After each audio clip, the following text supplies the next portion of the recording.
Hey guys, the name is Jasper, and welcome back to another reaction video. Episode 86 na ngayon, we will probably get our first proper, first ever proper look of a normal scene starring Simon, finally, according to doon sa abangan na yun. Pero basically, this is our first episode of El Filibusterismo. And with that being said, I'm really excited to see this episode. It feels like we're back to episode 1 or 2 again. Kasi first time ulit ni Clay sa mundo nito after going back to her real world, and now, of course, she's back to Jose Rizal's lore and world and stuff. Pero bago yun, of course, babasahin mo natin mga comments niyo. So again, there are now 3 videos na na-upload ko just to help me save time and everything like that. And just to make things more properly sectioned in a way. And yeah, time to read your comments. All right. Scroll down muna ako dito. Basahin ko. So first, we're going to start with the comment replies, of course. Telma Busgano wrote in, I am an OFW Jazz here in Qatar. Okay, yeah. I think tinanong ko nga kung OFW ka or an immigrant, pero yeah. Okay, thank you for clearing that thing up for me, Telma. Wait lang, just to make sure. Kung tama nga ba yung lugar na yun na nasa isip ko. Oh, okay. Yeah, tama nga. Tama. Dito pala ba rin ka? Tarang kala ko na sa medyo Interesting. Okay. That's cool. Hey, Tambusgano, you take care there. And hopefully you'll be in some kind of Filipino community and stuff like that. Kasi what I do learned about, moving to a different country is that most of the time you'll feel alone kasi walang ibang fellow Filipinos out there. Pero I got lucky na I live in the Bay Area and there's just a lot of Filipinos here.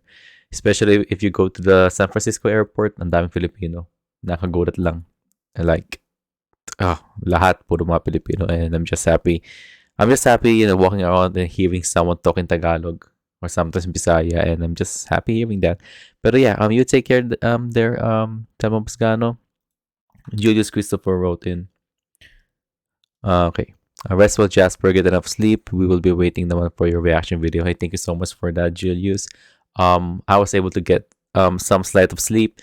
And yeah, napagpahinga ko maayos kasi it's my weekends and I'm just really happy. I went to school. Yeah, medyo late to kasi kaka-uwi ko lang galing sa school, and I had to visit a clinic just for a routine checkup, and everything went well. Thank you so much for that, Julius. Be Wonderful wrote in. Thanks, Jasper, for reading and liking my theories. Please rest and take your time making videos. Thank you so much for that. Be Wonderful. We can wait. Thank you. Your health and sanity is more important. And to yeses. But again, thank you for that, Wonderful. And yeah, pinaprioritize ko lagi health ko as much as I can. Kaso ang hirap din, no? Kung tutusin, we live in just a very fast-paced world right now.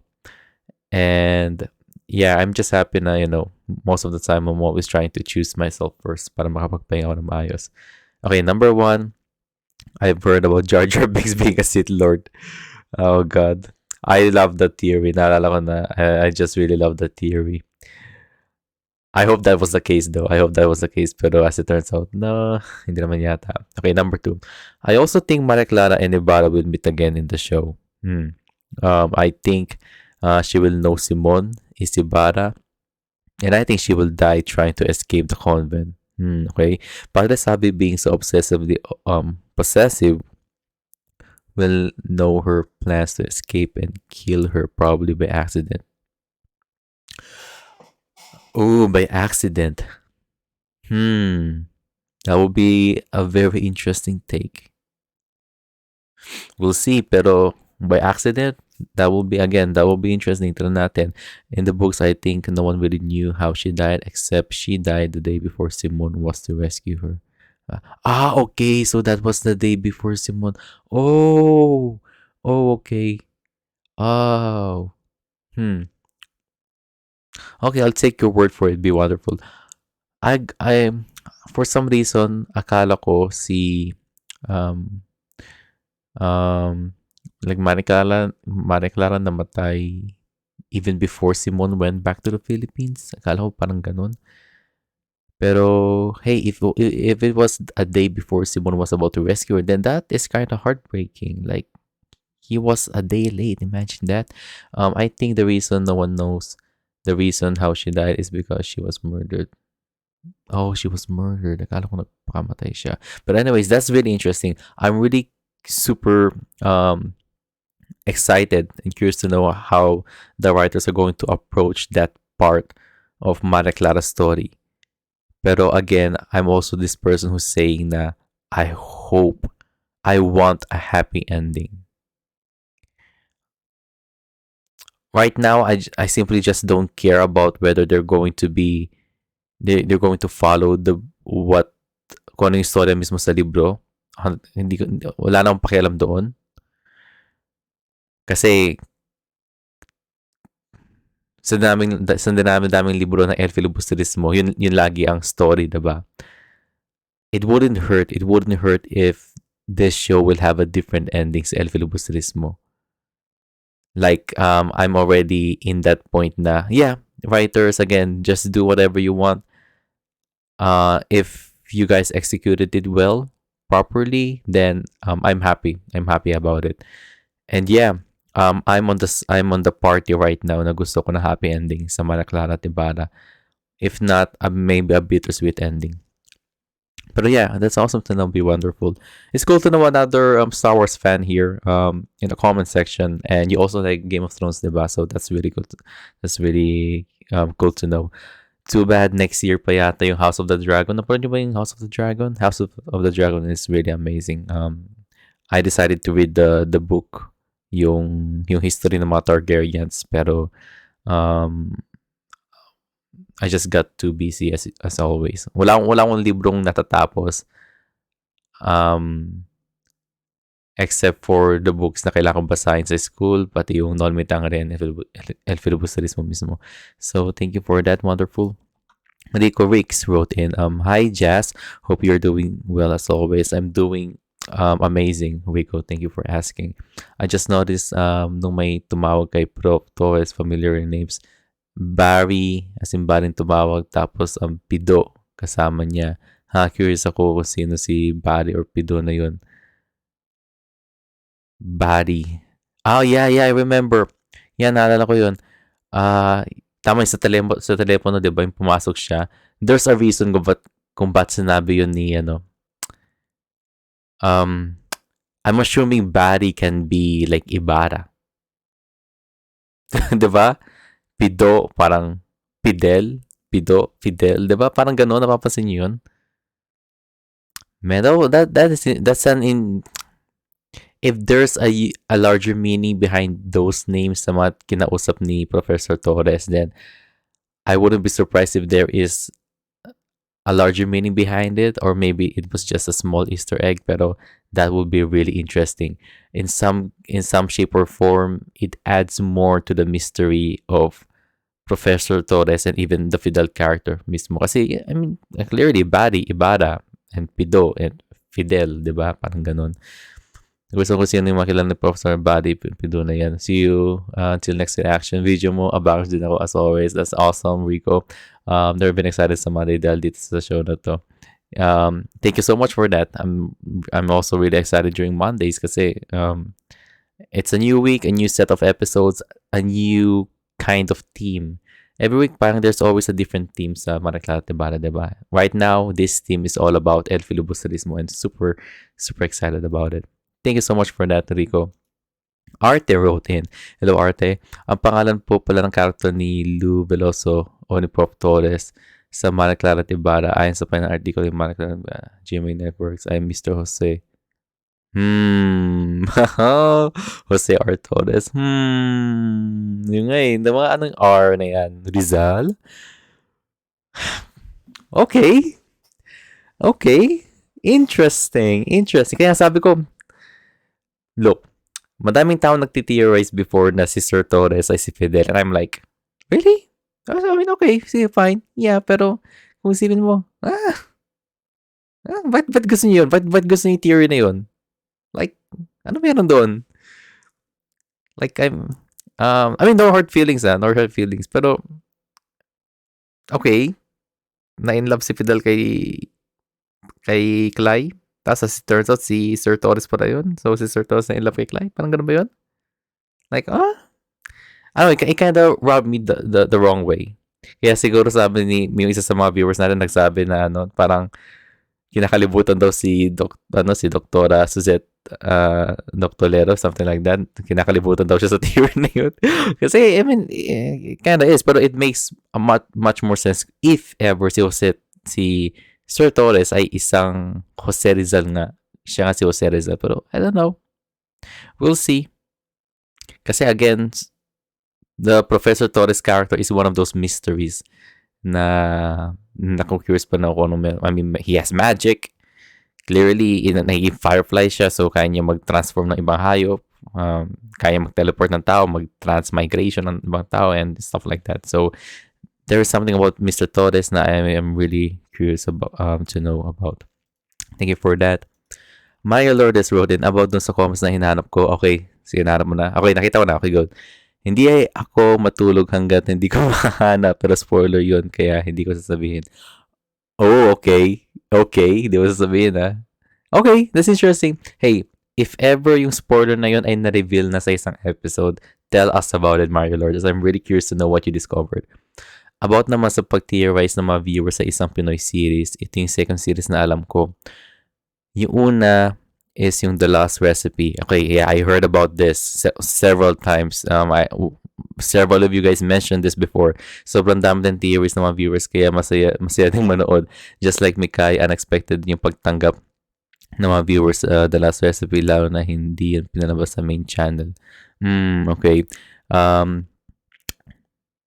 Ito yung last recipe na parang sanabi na pumunta sa past, di ba? Para mahanap yung recipe na yun, something like that. Pero okay, that's interesting. You take care po lagi, Sir Jasper. Get enough rest and sleep po at pag-ingatan po ang health mo. Hey, thank you so much for that, Mario Lourdes. And yeah, I mean, ever since I started this weight loss journey that I'm trying to do, I never felt so, basically, I feel more healthier right now. I'm deciding to do, I mean, I still have some cheat meals and stuff like that, but I'm still trying to make the right choices when it comes to eating. And as much as I can, I'll try to sleep as early as I can para sa ikabubuti ng katabang ko. And I'm just happy I'm trying to make those kind of changes at hindi ko na sa binabaliwala. Okay, thank you so much for that, Marlon Lourdes. And now, you guys, let's read your comments, honest reaction. Okay, I'm going to start this thing by new. Scroll down. All right. Lawrence Paulo Contreras wrote in, yung kausap sa CP ni Mr. Torres parang nickname buddy Ibarra. Exactly. Yung sabi ko, parang Ibarra nga pati Fidel. Yeah, kind of makes sense, diba? Now, I do wonder what does those names mean, diba? Ano ibig sabihin ng mga pangalan na yon? I mean, whenever you're trying to make a show or write a story, one of the hardest things to do is naming your character. Believe me, I've written a ton of stories before and it's really hard to name a character. You're afraid of naming a character na masyadong common, and you're at the same time you're also afraid of naming a character na masyadong kakaiba, na parang imposibleng yung tao magkaroon ng ganung pangalan. Kaya you're trying to look for this nice balance about it. Pero naming someone a body, which kind of sounds like Ibarra, and Pido, which kind of sounds like Fidel, then there's a meaning behind it, and I think we still yet to see what these names mean actually. Thank you for writing that in, Lawrence. Alan Martinez wrote in, sa The Martyrdom of Dr. Serizal, diorama sa Luneta, yung mga statues. Oh, okay. Tignan ko nga to. Basically sa Luneta nga. Okay, sa Banang Luneta. May lang. Malapit bang Luneta sa Fort Santiago? Fort Santiago yung pinuntahan ni Clay, di ba?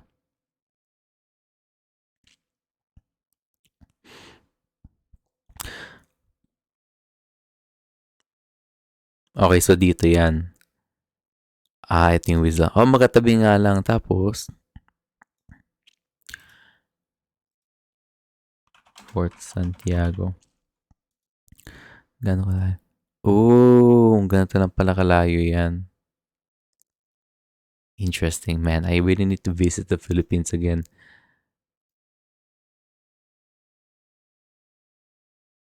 God, I really took for granted yung kagandahan ng Pilipinas. Kaya ngayon nagsisisi ako na hindi ko nilibot ang Pilipinas.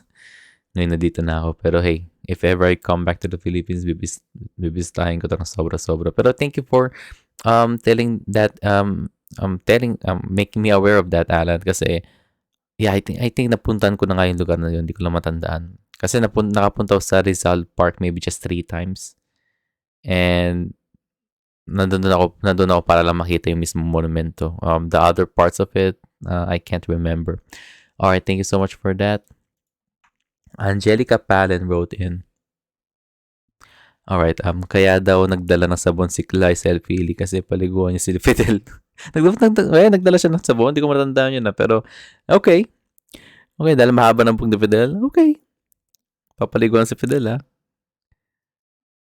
Yung kawawa naman si Fidel, inaasar niya si Fidel. Natawa si Nelly Padua. Okay, Angelica Palin wrote in, napansin ko dala ni Clay yung libro na El Fili. Kasi sunoli pumasok siya sa book dito kasama yung libro na nawala.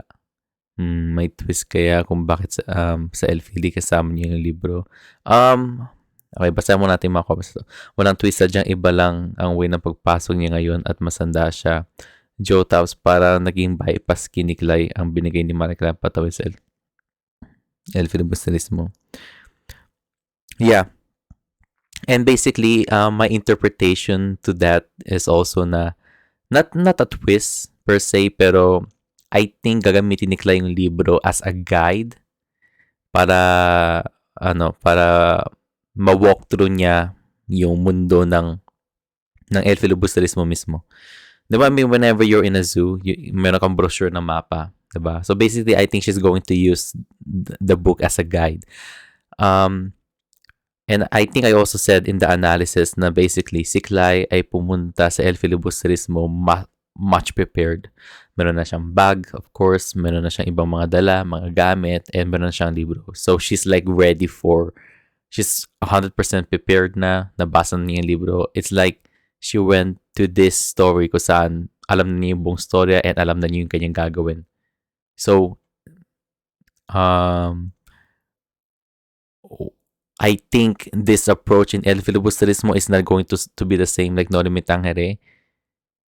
I think what she's going to do in this specific book will lead to a ton of either good or bad consequences. Because she really prepared for herself para makapunta sa mundo na to ulit. So I'm curious. Yun ang most used word ko, curious, kasi I really am curious on how they're going to approach it. Kaya that's why I like adaptations in general. Kasi adaptations can, sa mga tao nagbasa ng source material, adaptations is adapting something into live action can mean a lot of things. You can either let the source material tell the story for you, or whether you want to make some creative differences and surprise the source material readers, diba? For me, I want to get surprised, while at the same time paying off respect sa source material mismo. So again, I'm curious. I'm really curious to know about it. And also, thank you for writing those things, Henry and Joe Tabs. Bypass key, you mean beep card ba? Alright. Henry Ganeston Vlogs wrote in, organized talaga ang mga girls sa gamit pero di lahat.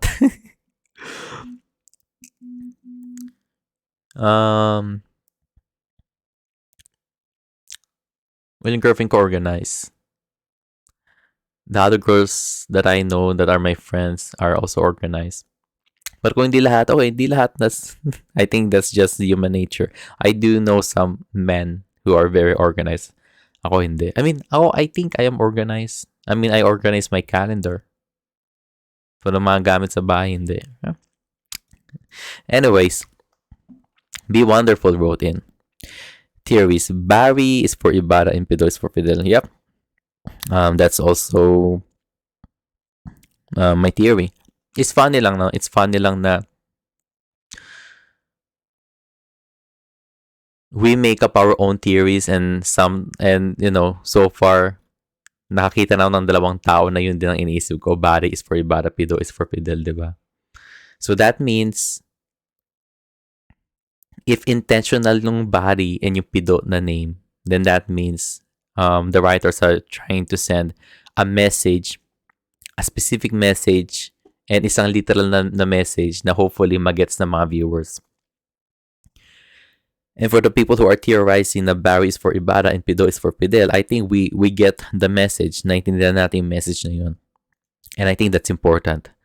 Kasi there might be some kind of a twist or a surprise about these names right here. Number 2, I heard a theory that I like. Fidel is Quiroga. Okay, I don't know who Quiroga is. I think this is possible. Quiroga is a Chinese businessman that Ibarra trusted to hide ornaments for the. Oh, I remember this. Yeah, yeah. Fidel disguised now as Oh, Fidel looks Chinese. Yeah. Trusted a new character, and the reason Ibarra trusted a new character, especially for such an dangerous matter, is he already knows him. Oh, wow, this is awesome. Yeah, I like this.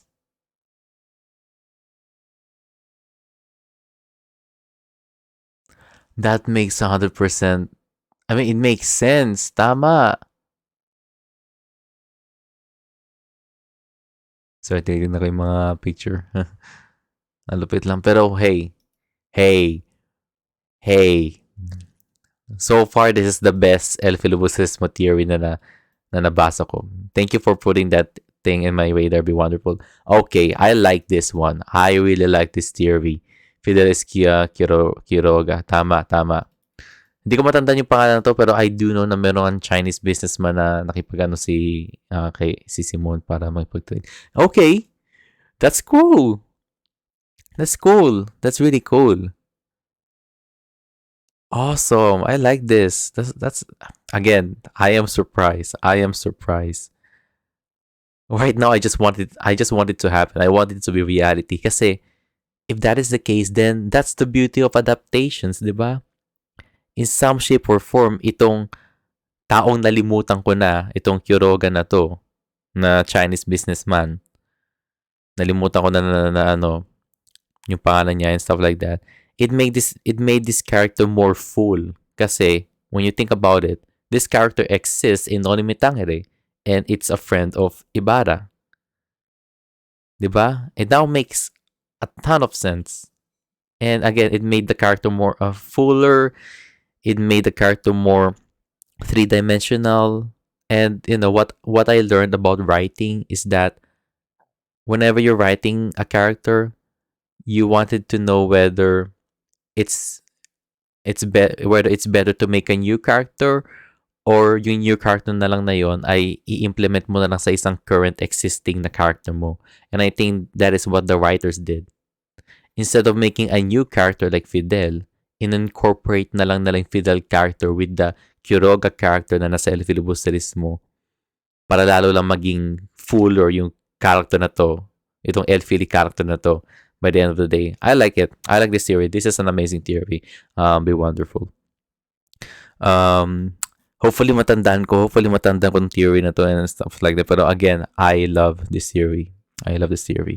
Thank you for I like this. Sobrang gusto ko to, ipipin ko to. I really like this. Alright, Arte. Iba talaga itong Mikay. Gumagana at napapagana rin ako ng utak dahil dito. Kaya maraming salamat din sa Mikay.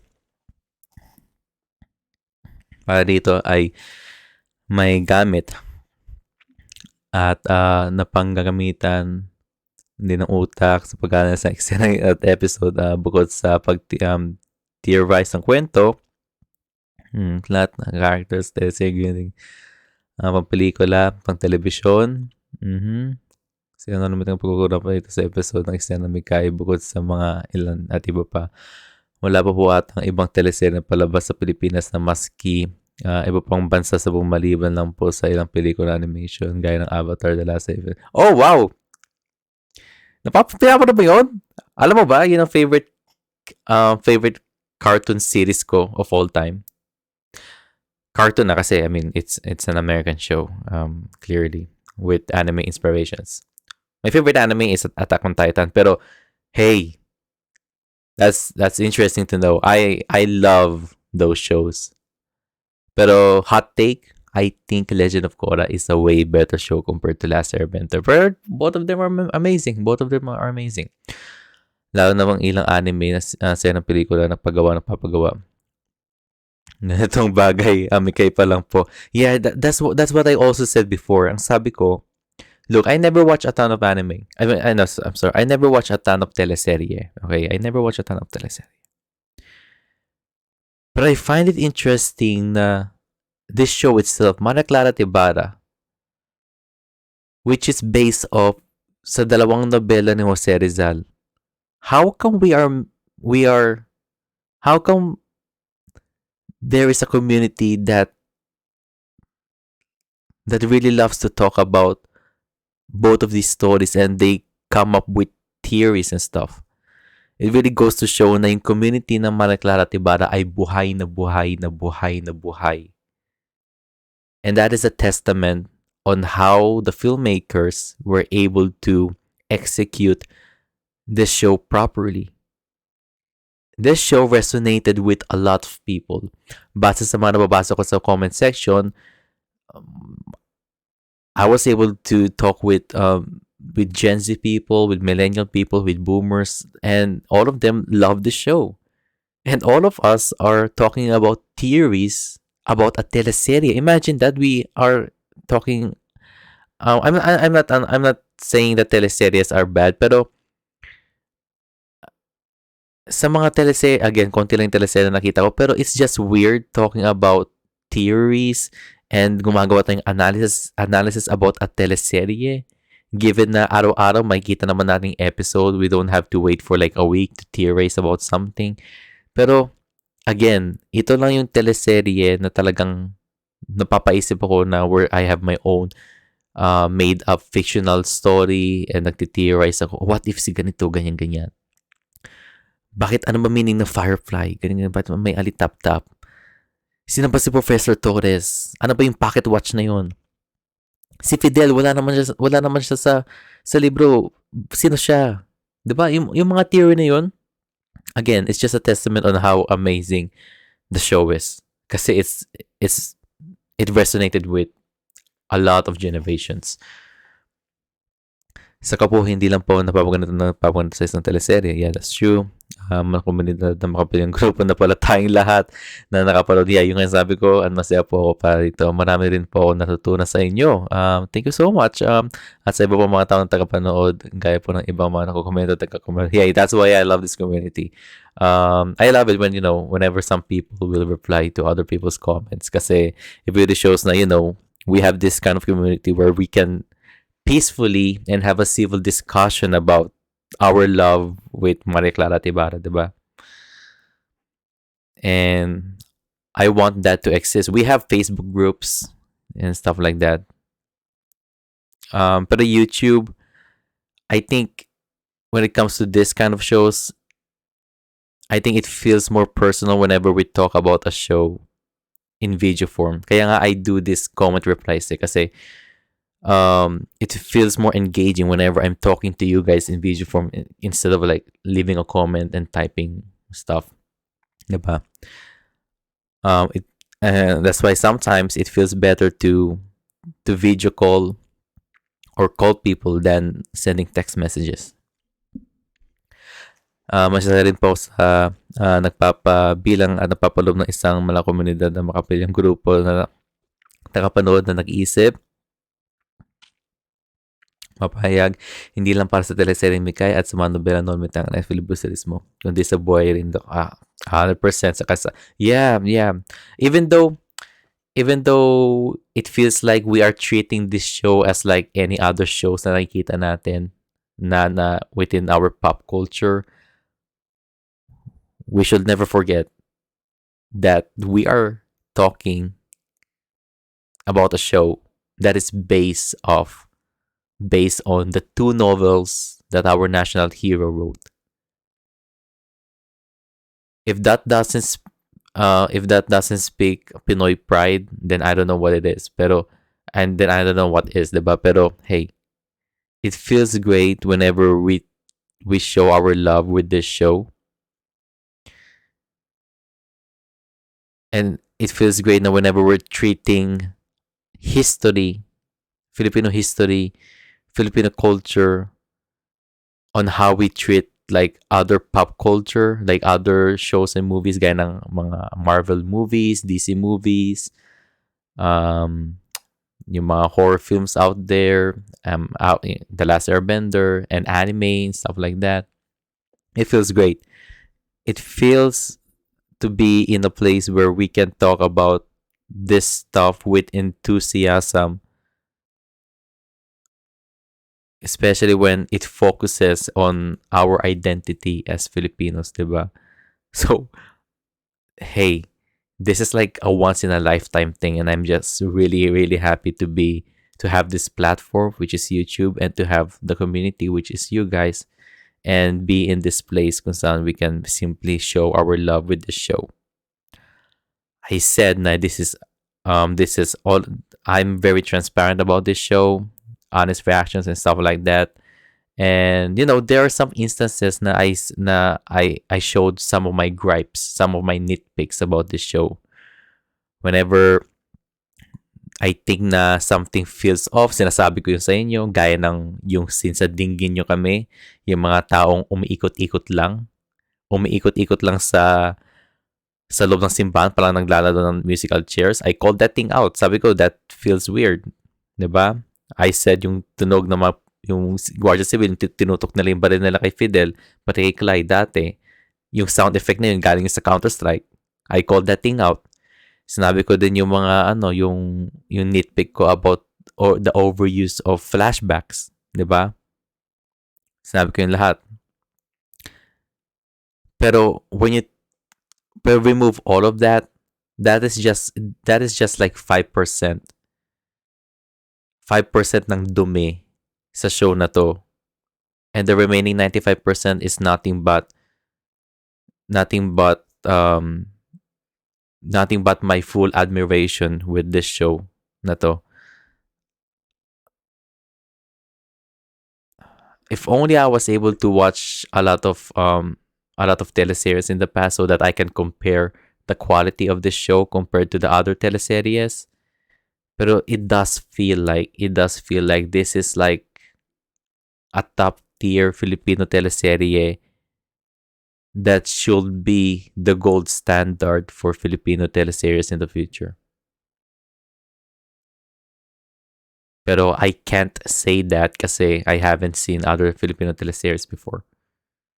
Pero for me, it does feel like Clara Ibarra is the gold standard when it comes to Filipino teleserye. But yeah, thank you for writing that in, Arte. And now, let's go to the analysis. So we got like 2 comments pero 3 comments dito. That's weird. All right. Also, Be Wonderful wrote in. What ifs? Okay, what ifs. What if Mr. Torres watch, okay, yung packet watch niya, is his Payenata Tuklay. Payeneta? Yung, ano ba yung Payeneta? Narinig ko na yun eh. Inasyon ko Payeneta is like suklay, pero as it turns out, hindi pala eh. Payeneta is like, susi. Ay, hindi. Ito, tama ito nga. Yeah, susi nga. Go back to the world of Normitangare. I wonder if Ibarra gave it to him. Okay, Barry. If Ibarra gave... Oh, that makes much more sense now. If Ibarra gave it to Sir Torres, Then that's why siguro kausap ni Sir Torres si Barry. Man, may bagong theory tuloy ako. What are the chances na Sir Torres brought Ibarra and Fidel into our world and they decided to have different names na lang? Ibarra called himself as Barry and Fidel called himself as Pido. What are the chances, diba? And they became good friends. I have to check again if that's the same pocket watch that Ibarra had in one of the episodes. Oh, may pocket watch din si Ibarra? Okay, that's interesting. What if Mr. Torres saying that Kalai might make things worse is in one of my theories, Fidel got stuck in the book because he changed a major character's arc. Yeah, I remember that as punishment, he is not able to come home. Kalai might not do that. Makes sense. She might change the character's arc and get stuck. Yeah, that makes sense. And then she's forever missing na, diba? And hey, we will only know by the end of the show itself, but that might be the case. But I just pero when you think about the context kung ano yung kung what ano, tinatanong ko kasi what other worst thing that could happen sa El Filibusterismo mismo if all of the worst things already happened in that book. One worst thing is that gana sabi mo, Clay might get stuck in that book and that makes sense. And then yeah, I need to watch carefully about that thing. I wonder if yun nga ang mangyayari. And if that is the case, hey, nanggaling sa yun, be wonderful. Nanggaling sa yun. What if the Elfili that Clay brought with her became blank when she entered the book? Oh.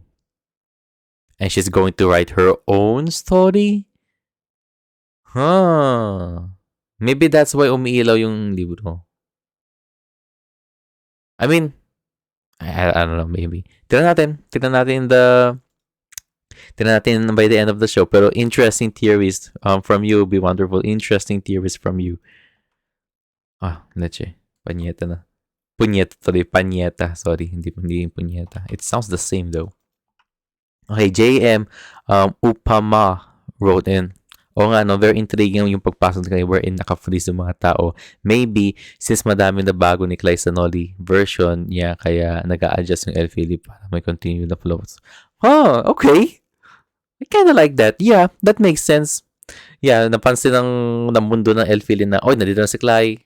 Let's make some changes base sa progress niya na ginawa niya sa No Limit Tangan para nag-load lang siya ng game or need ng go signal from Mr. Torres who is probably busy kasi Valid Pedo or may need gawin si Clay para ma-trigger yung start. Like, okay, Wild Theory yung pinasok yung LP ongoing version of someone else. Kaya tinay niya ng mag-sync my movie. I still think yung una mong reason is much more, it's something that makes much more sense, JM. I will be in this team right here. Team number 1 ako. Alright, thank you for adding that in. Mario Lourdes wrote in, yung pocket watch ni Prof ay parang katulad ng pocket watch ng Time God sa last recipe. Okay. Siguro once na makapasok si Clay ng libro, mag-start mag-work yung watch hanggang sa matapos ako. Kaya siguro naka-freeze time din lahat, di ba? Kasi hindi nagpa-function ng watch. Which kind of makes sense then when you think about JM's second theory here relating sa go signal ni Sir Torres. So baka may kinalaman nga yung relo ni Sir Torres pati yung freeze time doon sa mundo na yon. Interesting. I like that. That makes sense. And hey, clearly, yung mga writers nito nakanood na ng last recipe. Pero if si Sir Torres nga isang time god, then that's really interesting. Diba? I really like it whenever a show takes inspirations from a different show. Clearly, yung end part ng Clara at Ibarra bawat episodes nakuha na rin sa K-drama. Na-surprise ako doon watching the first episode ng Clara at Ibarra. Pero, hey, shows and stories are built around inspirations, diba? So, That's why I love storytelling and the repetition of it. All right, that's my comment replies to you guys, and now it's time to watch episode 86. Goodbye, you guys. See you guys in part 2. Goodbye and take care.